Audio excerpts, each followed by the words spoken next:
Hello everyone, I am DK Sharma from RD Group of Education. Today we discuss about a new topic of macroeconomics. Name is normal residents of a country. So just take a look each slide. Once again I will describe you with a full description and full knowledge about all the work for you. So just take a look and enjoy the life. Thank you. Welcome again RDA Group of Education with a knowledgeable slide. Okay everyone, so just take a look each and every slide for your better education one by one. Thank you. As you know, we are from RDA Group of Education. Topic normal residents, macroeconomics, class 12th by DK Sharma. Okay, so that is a chapter of macroeconomics, class 12th, as you know about it. So just take a look each and every slide for your better education.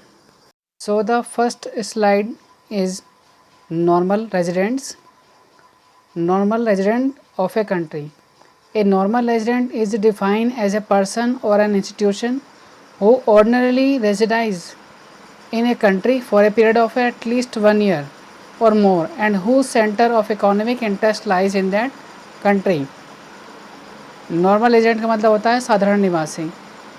ये जब माना जाता है जब कोई भी एक person या तो 1 साल तक या फिर उससे ज़्यादा जिस शहर में रहता है उसी में ही अर्निंग करता है, उसे कहा जाता है. Okay everyone, so that is normal residents of a country. After that next slide is types of normal residents. There are 3 types of normal residents, यानी 3 कैटेगरी में नॉर्मल रेजिडेंट्स पाया जाता है. First, nationals of a country residing in the country of which they are the nationals such as Indians living in India.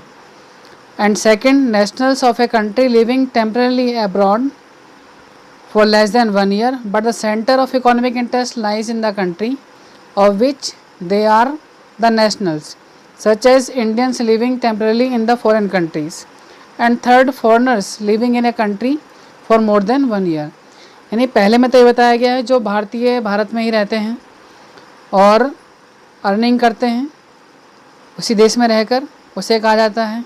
दूसरा, कुछ Indians बाहर विदेश में रहते हैं पर जो उनका अर्निंग का सेंटर होता है वो इंडिया ही है, तो उसे कहा जाता है normal residents. And third, foreigners living in a country for more than 1 year. अगर कोई फॉरेनर्स भी आकर 1 साल तक यहाँ पर रहता है, 1 साल से ज़्यादा रहता है, तो उसे भी नॉर्मल रेजिडेंट्स कहा जाता है. Okay everyone, there are 3 types of normal residents as you can see that and note down. Okay everyone, after that next slide, exceptions to the normal residents, यानी कुछ टर्म्स जो उसमें इंक्लूड नहीं किए जाते हैं वो सब ये हैं. द फॉलोइंग पर्सनस और institutions are not treated as normal residents of a country where they are living और लोकेटेड.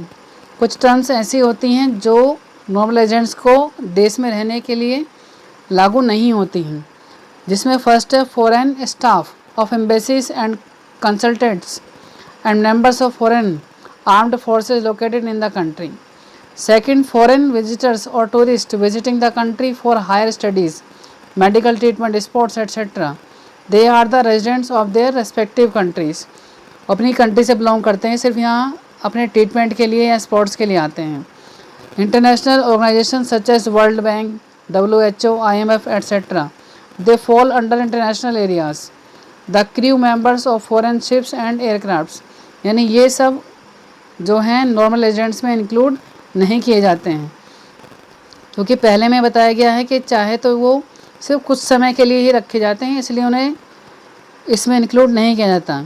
दूसरा कहा गया है फॉरेन स्टाफ, यानी अगर हम वो विदेशी स्टाफ यहाँ पर रखते हैं काम कराने के लिए तो भी वो इसमें इंक्लूड नहीं होते हैं. Okay everyone, so that is the exceptions to the normal residents of a country. So just take a look.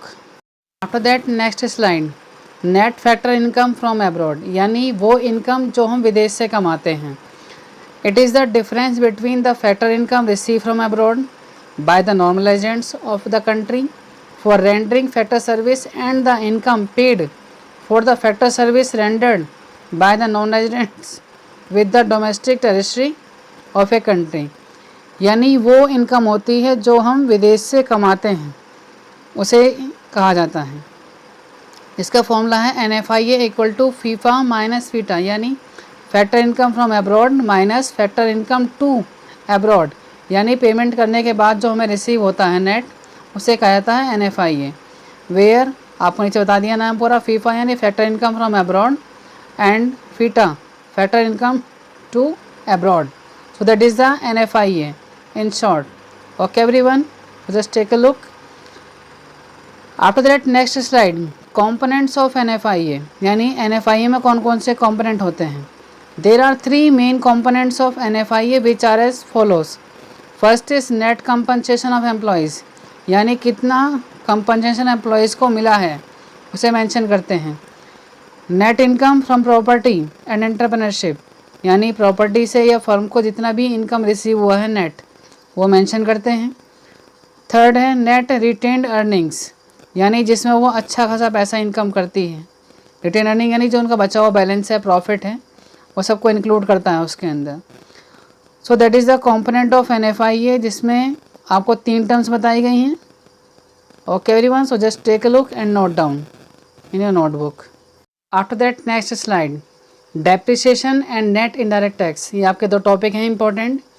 Depreciation का मतलब होता है जब एसेट्स में regular normal wear and tear में डिक्रीमेंट होता है, यानी घटती है जब। डेफिनेशन देख लीजिए, it refers to a decrease in the value of fixed assets due to normal wear and tear, passage of time and expected obsolescences और change in technology. It is also known as consumption of fixed capital. Depreciation is not related to unexpected obsolescences. Depreciation जो है हमारा unexpected ऑब्सोलेंसेस में include नहीं किया जाता, क्योंकि ये नॉर्मल यूज़ करने पर ही डिक्रीमेंट होता है किसी भी एसेट्स में, तो इसलिए उसे डेप्रिसिएशन कहा जाता है। नेक्स्ट है आपका net indirect taxes. It refers to the difference between indirect taxes and subsidies. इस शॉर्ट फॉर्म में NIT कहा जाता है, indirect tax minus subsidies. So that is the important point for you in this chapter. Okay, so just take a look and note down in your notebook. After that next slide is gross domestic product, जिसे GDP कहा जाता है। It is the sum total of all goods and service produced within the domestic treasury of the country by the residents of a country, यानी किसी भी शहर द्वारा पूरी गुड्स एंड सर्विस जो कमाई जाती है पूरे देश के अंदर, उन सब के टोटल को कहा जाता है ग्रॉस डोमेस्टिक प्रोडक्ट, यानी GDP। टाइप्स ऑफ GDP 2 तरह से हैं। GDP are of 2 types. First is nominal GDP और GDP एट करंट प्राइस।